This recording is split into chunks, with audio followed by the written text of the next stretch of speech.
একটা ভালো বউ হইলে একটা মানুষকে কই থেকে কই নিয়ে যায়, এটার জ্বলন্ত উদাহরণ হচ্ছে আমি। আমি মনে করি যে আমার ওয়াইফ পৃথিবীর সবচেয়ে সেরা মেয়ে। আমাকে যত কিছু করতে হোক আমি ওকে সাপোর্ট করব। শুরু থেকে এত অভাব গেছে আমাদের, এমন সময় গেছে যে খাবার নাই, আমি অসুস্থ, তখন ওই লেবারি করতো। আমি বর্তমানে সাউথ কোরিয়াতে স্টুডেন্ট ভিসায় আছি। আমি মধ্যবিত্ত পরিবারের সন্তান। আমার মা হচ্ছে একজন প্রাইমারি স্কুলের শিক্ষিকা, আর আমার বাবা ছিল ব্যবসায়ী। তো আমি যখন ফোরে পড়ি, তো আমার বাবা আরেকটা বিয়ে করে। তো এর আগ পর্যন্ত সবকিছু ঠিকঠাক ছিল মোটামুটি। তো যখন বিয়েটা করে তারপর থেকে মূলত আমি শহরে পড়াশোনা করতাম। তখন থেকে মূলত উনি চেঞ্জ হওয়া শুরু করে।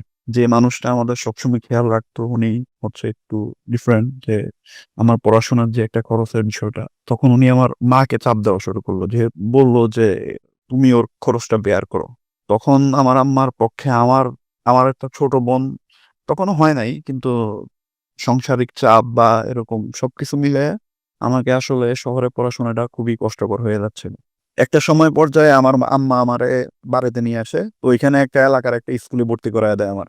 টাকার অভাবে আসলে আমার শহরে পড়াশোনাটা হইল না, আমার গ্রামে নিয়ে আসে। তো ওইখানে আমি এসএসসিটা কমপ্লিট করি। আমি হচ্ছে একটা প্রাইভেট পলিটেকনিকে ভর্তি হই, সেটা হচ্ছে যশোরে। টিউশনই করি, পাশাপাশি একটা পার্ট টাইম একটা চাকরি করি একটা রেস্টুরেন্টে। তো ওই সময় মোটামুটি মানে চলতেছিলাম। যেহেতু আমার বাসা কুমিল্লা, আমি যশোরে পড়াশোনা করতাম। তো আমার একটা বন্ধু ছিল, তো আমার বললো ঠিক আছে, যেহেতু কুমিল্লা বাড়ি তোর, তুই যাইবি না, তুই আমার বাড়িতে চল, ঈদ আমার সাথে কর। তো আমি ওই সময় ওর কথা মতো গিয়ে ওদের বাড়িতে উঠলাম, এক রাত থাকলাম। তো পরের দিন সকালে আমি হচ্ছে আমরা চার দোকানে আমি আর আমার বন্ধু মিলে চা খাইতেছিলাম। ওইখানে একটা 2 তলা বাড়ি ছিল। তো ওইখান থেকে দেখলাম একটা ছেলে আসছে কি জানি একটা কেনার জন্য। দেখলাম একটা মেয়ে বলতেছে যে এই এটা নিয়ে আয়। তা আমি পিছন দিকে তাকাইলাম।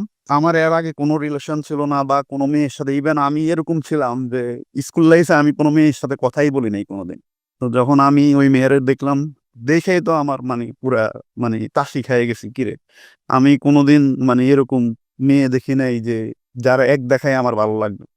তো পরে হ্যাঁ ছোট ভাই, যে ছেলেটা আসছে দোকানে, ওই ছেলে দেখলাম দোকানে বৈশা বৈশা আপনার ক্ল্যাশ অফ ক্ল্যান নামে একটা গেম ছিল, তো ওই গেমটা খেলে। তা আমি ওই সময় ক্ল্যাশ অফ ক্ল্যান আমি খুব ভালো খেলতাম, মানে আমার আইডিটা অনেক ভালো ছিল।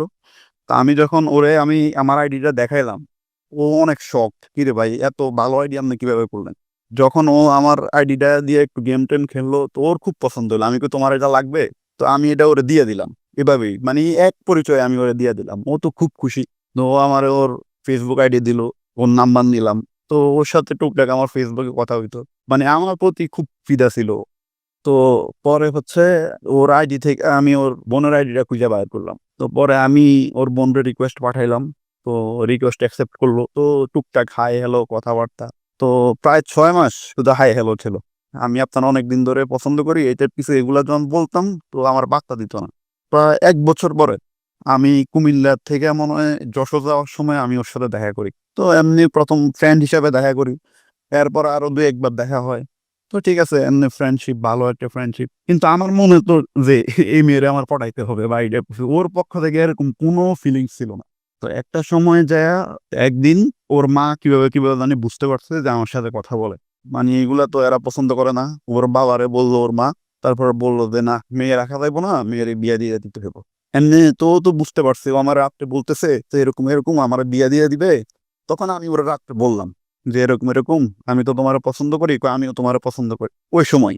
তো পরে আমি ওর মার সাথে কথা বললাম যে দেখেন আমি আপনার মেয়ের পছন্দ করি, এটাই ওইটা। পরে বললো যে বিস্তারিত বাড়ি কই, কয় কুমিল্লা। কয় কুমিল্লার মানুষ তো ভালো না। আমি কেমন কিভাবে বুঝলাম যে কুমিল্লার মানুষ ভালো না, আপনি কি কুমিল্লার মানুষের সাথে কখনো চলাফেরা করছেন? তো পরে বলতেছে না আমি জানি। আমি বলি, ঠিক আছে আপনি আমার সাথে একদিন কথা বলেন। তো পরে বলতেছে তুমি তো এখন যশোরে আছো, তোমার সাহস থাকলে তুমি কালকে আসো। রাত 12টার দিকে আমার বলতেছে তোমার এত সাহস থাকলে তুমি কালকে আসো। পরে যাই হোক, যেহেতু চিনি, আমি বাড়িতে যাই বসে রয়েছি। তো যাওয়ার পরে ওর মারে আমি একটা রুমে ঢুকেছি। ঢুকে যাওয়ার পরে আমি ওরে বাইর করে দিছি, মানে ওনারে খাতে বসেছি, আমি নিচে বসে মানে ওনার হাতে ধরছি যে আন্টি আমারে কয়েকটা বছর সময় দেন। তো পরে বলতেছে উনি একটু মনটা গলছে। তো পরে বলতেছে তুমি তোমার বাপ মারা নিয়ে এসো। পরে ওই বিয়েটা ক্যান্সেল, মানে যে পাত্র দেখাইতে নিয়ে গেছে বা ইয়া কিছু, ওইটা আমি ভাঙ্গা দিলাম। তো ওই সময় আমি আমি যেহেতু টেক্সটাইলে ডিপ্লোমা করতেছিলাম তখন আমি রানি, আমি মনে হয় 6 সেমিস্টার না 7 সেমিস্টারে পড়ি। তো চাকরি করতেছি, প্রতি সপ্তাহে দেখা হইতেছে। এর মধ্যে আমার আম্মা কেমনে কেমনে শুনছে যে আমি একটা মেয়ের সাথে কথা বলি। তো আমার আম্মা আমার আব্বারে বলছে এই কথা, যে ও ঢাকার একটা মেয়েরে পছন্দ করে। তো আমার বাবা বললো ঠিক আছে, যে মেয়েটার একটু দেখে আসি। তো ওনারা আমার গার্লফ্রেন্ডে দেখতে আসছে একদিন। দেখার পরে আপনার বলছে ঠিক আছে, ছেলেও যেহেতু পড়াশোনা করে, মেয়েও পড়াশোনা করে, পড়াশোনা শেষ হোক, পরে দেখা যাবে। এটা বলে ওনারা চলে গেছে। তো এরকম 2 মাস 3 মাস যায়। তো তখন আমরা প্রতি সপ্তাহে দেখা করতাম। তো এটা ওর মা আবার পছন্দ করতো না, যে মেয়ে বাইরে যাইতেছে একটা ছেলের সাথে, যতই সবকিছু ঠিকঠাক হোক, মানে ছেলে যদি পরে বিয়ে না করে বা এই টাইপ কিছু, এরকম একটা ভয় ছিল। তা আমিও চিন্তা করলাম যে বিয়ে যেহেতু করব, এরকম ইয়ে কি দরকার। আমি বললাম ঠিক আছে, চলো আমরা একলা একলা বিয়ে করে ফেলি। মানে আগের দিন রাত্রে প্ল্যান করছি, পরের দিন বিয়ে করলাম। এখন বিয়ে করেও যে যার যার মতো ফেলে গেলাম। তো এবার মানে কিভাবে কিভাবে ওর মা জানতে পারছে বিষয়টা, জানতে পাইরা মানে ওরা তো খুব প্রেশার এরকম, যে তোরা আমরা রাখবো না। তো আমি বললাম ঠিক আছে, এত প্রেশার, তুমি চলে আসো আমার কাছে, আমরা একসাথে থাকবো। ও চলে আসছে, ঠিক আছে, আমরা থাকতেছিলাম সাভারে 2-3 মাস একসাথে থাকার পরে আমার আম্মা যখন জানতে পারছে, তখন ওনারা তো খুব ফায়ার, খুব রাগ করছে। আমার বাবা তো কইছে হ্যালো গায়ে কোনো সম্পর্ক নাই বা এইটাই কইছে। যাক, ওনারা কয়েকদিন, প্রায় 10-15 দিন আমার সাথে কথা বলা নাই আমার আম্মা। পরে আমার আম্মা আস্তে আস্তে এটা বিষয়টা নর্মাল ভাবে নিছে। আমার আম্মা মাইনা নিছে, কিন্তু এখন যে উঠায় নেওয়ার যে বিষয়টা, কিন্তু আমার বাপের আমার সাথে কোনো যোগাযোগ নেই। যেহেতু আমার মানে উনি বিয়ে করছে, দ্বিতীয় বিয়ে করছে, এগুলা নিয়ে আমি কোনোদিন ওনার ফেস টু ফেস হই নাই, বা আমি এটা মন থেকে কোনোদিন মাইনা নিতে পারি নাই। তো ওই প্রতিশোধটা আমি দেখতেছি উনি আমার থেকে নিতেছেন। এটার উছিলা কইরা উনি আমার সাথে কথা বলা বন্ধ করে দিছে। মানে আমার ওয়াইফরে উঠে আনলোই না। আমার আবার কিন্তু তখন পড়াশোনার আমি। তো আমার লাস্ট সেমিস্টার পরীক্ষা, 7 সেমিস্টার ফাইনাল পরীক্ষা। তখন আমার তো পরীক্ষা দেওয়া লাগবে, যশোর যাওয়া লাগবে। তো আমি 1 দিন 2 দিন ছুটি নিছি, পরে আর আমার ছুটি দেয় না। যেহেতু আমি সাধারণ একটা ওয়ার্কারের চাকরি করি, তো আমাকে ছুটি দেয় না। পরে আমার বলতেছে তুমি চাকরি ছাইড়া দিতে হবে, এইভাবে আমরা ছুটি দিতে পারবো না পরীক্ষার জন্য। মানে যখন আমার অফিস থেকে এই কথা বললো, তখন আমার ওয়াইফে বলতেছে আমি চাকরি করবো। ও ওর পড়াশোনা বাদ দিয়া ও হচ্ছে ঢুকলো, আর আমি চাকরিটা ছাইড়া দিলাম আমার পড়াশোনার কারণে। তারপরে ও 3 মাস ও একলা চাকরি করছে, আমি চাকরি করিনি। আমি মানে চাকরি করি নাই বলতে আমি চাকরি পাইনি। মানে ওই সময় চাকরি খুব ক্রাইসিস। ও আমারে একলা চাকরি কইরা আমার সংসারটা চালাইছে। আমাদের একটা মানে বেড ছিল না, জাস্ট একটা তোষক ছিল আর 2 একটা হাঁড়ি পাতিল ছিল। এই তো একদিন আমার বাবা কি জন্য জানি আমার বাসায় আসছে, আইসা বলতেছে "এ কি অবস্থা?" তা আমার শ্বশুরের ফোন দিছে যে আপনার মেয়ে কিভাবে থাকতেছে আপনি কি জানেন, এরা না খাইয়া না দাইয়া থাকতেছে। আমার বাবা কিন্তু এটাই বলছে, কোনো কিন্তু আমাদের কোনো হেল্প করে নাই। উনি জাস্ট আমার শ্বশুর এটা বলে, আমার শ্বশুর সাথে সাথে বিকেলে আসছে, আইসা আমারে মানে একটা সংসারের যাবতীয় যা খরচ, যে খাট হইতে ফ্রিজ হইতে এভরিথিং উনি আমারে কিনা দিছে। বলতেছে যে তোমরা সুখে থাকো। আমার শ্বশুর শাশুড়ি বিষয়টা পরে আস্তে আস্তে মাইনা নিছে। এরপরে আমার পরীক্ষা দিতাম তো 1 মাস লাগায়, যেহেতু ডিপ্লোমার একটা ফাইনাল পরীক্ষা 1 মাস লাগায় হয়, আমার যশোরে যাওয়া আসা ভাড়া, মানে একটা হিউজ খরচ। তা আমার আম্মাও টুকটাক কিছু হেল্প করতো। এরকম ভাবে আমরা 3 মাস, যখন আমি আর পারতেছিলাম না, তখন আমি কি করবো, আমার কোনোভাবে প্রত্যেক দিন আমি হচ্ছে চাকরির লেগে ঘুরতাম, কোনো চাকরি নেই। পরে আমি একদিন গাবতলী গেছিলাম। গাবতলী কি কারণে জানি গেছিলাম, সাইডে হচ্ছে আপনার ট্রলার থেকে পাথর তোলে, হ্যাঁ। তা আমি ওইটা দেখে আমার না মানে কেন জানি ওইখানে যাইতে মন চাইলো। যাই দেখলাম যে এখানে কাজ করলে টাকা পাওয়া যায়, একটা ঠুকরি পার করলে মেবি সম্ভবত 2 টাকা। তা আমার আর তখন এরকম অবস্থা যে হচ্ছে আমি পরের দিন আমরা কি খাবো, এই বাজারটা নাই। তো পরে আমি ওই দিন আমি মনে হয় 1 ঘন্টা কাজ করছি, জীবনে প্রথম। আমি 1 ঘন্টা মাকে ঠুকরি পার করছি। তো পার করে আমার মনে হইলো আমি আর পারতেছি না, মনে হয় কত 30 টাকা কামাইছিলাম। আমি আর পারতেছিলাম না, আমার শরীরে হয় নাই, মানে আমি গুরান দিয়ে পড়ে গেছি এরকম অবস্থা। তো আমি ওইখান থেকে আসলাম, ওই কাজটা আমি আর করতে পারিনি। তো যাই হোক, এগুলা নিয়ে আমার ওয়াইফ মানে খুবই মন খারাপ, যে আমি কি এতই অবহেলার পাত্র। আমরা ঠিক আছে পালায় বিয়ে করছি, কিন্তু মানে এর এত অপমান। তারপরে মানে কোনোদিন ফোন দিয়া খোঁজ খবরও নিত না আমার, মানে ফ্যামিলি, ইভেন আমার মাও নিত না। তো পরে আমি আমার আম্মারে বললাম যে এরকম চাকরি বাকরি তো হইতেছে না, আমি কি করবো, আমার তো কিছু একটা করা লাগবে যে আমার বউ চালানোর মতো। আমার বউরে আমি এই লাস্ট 1 বছরে আমি কোনো খরচ দিতে পারিনি। লাস্ট পর্যন্ত আমার মার একটু হয়তো মন বলছে। আমার আম্মা একদিন বলতেছে, "তুই তোর বউরে নিয়ে আয়, যেহেতু তোর বাপে আনতেছে না।" তখন আমি আমার বউরে নিয়ে আসছি। কিন্তু এখন বউ তো খাওয়াইতে হবে। তো এখন আমি তো আর কোনো কাজ জানি না বা কিছু করি না। আমার তখন সার্টিফিকেটও আসে নাই। তো পরে আমি হচ্ছে এই লেবারি করতাম। প্রায় ৩ বছর আমি এই লেবারি করছি। এবার ৩ বছর কষ্ট করছি। কিন্তু অথচ মানে আমার ফ্যামিলি থেকে আমি কোনো সাপোর্ট পাইনি। যে আমার বাবা আমারে কোনো সাপোর্ট দিছে বা এই টাইপের কিছু। উনি আমার কোনোদিন খবরও নেয় নাই।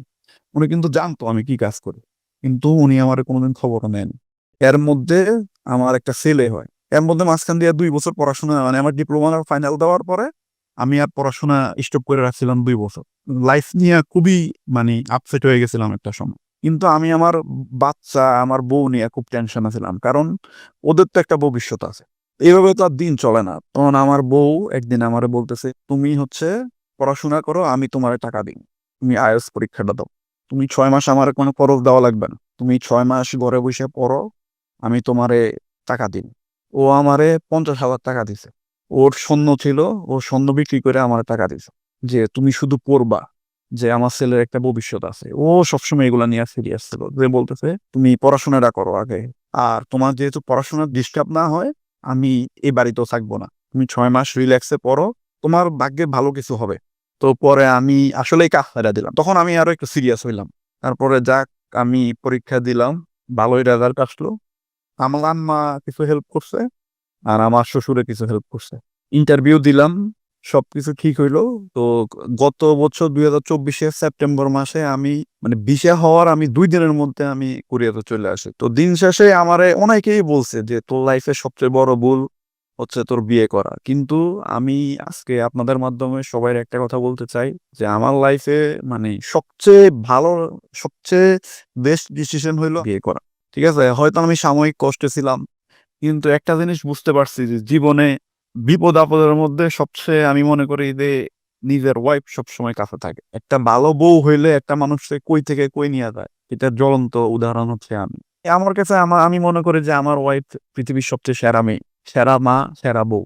আমি ওরে ঠিক আছে আমার ফ্যামিলি থেকেও অনেক কষ্ট পাইছি। আমি ওরে আজ পর্যন্ত মানে আমি বিয়ের আজকে আমার ৭ বছর রানিং। আমি ওরে কোনোদিন ঐরকমভাবে কোনো খুশি করতে পারি নাই। কিন্তু তার মধ্যে এগুলো নিয়ে কোনো অভিযোগ ছিল না। শুধু সে আমার কাছে একটা জিনিসই চাইছে যে আমি যেন তারে ভালোবাসার কমতি না রাখি। আমি এটা সবসময় বজায় রাখবো ইনশাআল্লাহ। আর আমি যতদিন আমার মানে রক্তের শেষ বিন্দু পর্যন্ত আমার ওয়াইফ আমার জন্য যে আত্মত্যাগ স্বীকার করছে, এই গত ৬ বছরে আমি এটা সারা জীবন অন্তত আমি তার ভালোবাসা দিয়ে হোক, যেভাবেই হোক আমি এটা শোধ করে যাবো ইনশাআল্লাহ। তার প্রতি আমি চিরকৃতজ্ঞ। আর আমি এই প্রোগ্রামের মাধ্যমে আমার বউরে একটা কথা বলতে চাই, যেটা আমি সবসময় বলে আসছি। তারপরেও আমি এই প্রোগ্রামের মাধ্যমে বলতে চাই যে, "আমি তোমারে অনেক ভালোবাসি। বউ তোমাকে বলতেছি, তুমি হচ্ছে পৃথিবীর সেরা বউ। আমি তোমারে অনেক ভালোবাসি। আর তুমি আমার সবচেয়ে বড় সত্যি কথা হলো তুমি আমার বাচ্চার মা। এর থেকে তুমি আমাকে একটা উপহার দিছো। আর তুমি নিজেই তো সবচেয়ে বড় উপহার আমাকে। আমার কাছে আল্লাহর কাছে আর কিছু চাওয়ার নাই।" মানে আমাদের মধ্যে ভালোবাসা কখনো কমতি ছিল না। ও যেই পর্যায়েই থাক না কেন ও সবসময় আমাকে মানে ভরণ-পোষণের ব্যাপারটা সবসময় দেওয়ার ট্রাই করছে। কিন্তু এভাবে তো আর চলতে পারে না। পরে আমি অনেকদিন চাকরি করছি। ওর স্টাডি যেন গ্যাপ না হয় সে কথা চিন্তা করে। তারপরে সিদ্ধান্ত নিলাম যে না, ও একটা কিছু পড়ুক, স্টার্ট করুক। ওই সময় আসলে আমি কনসেপ্ট করি আমার বাচ্চাটা হইছে।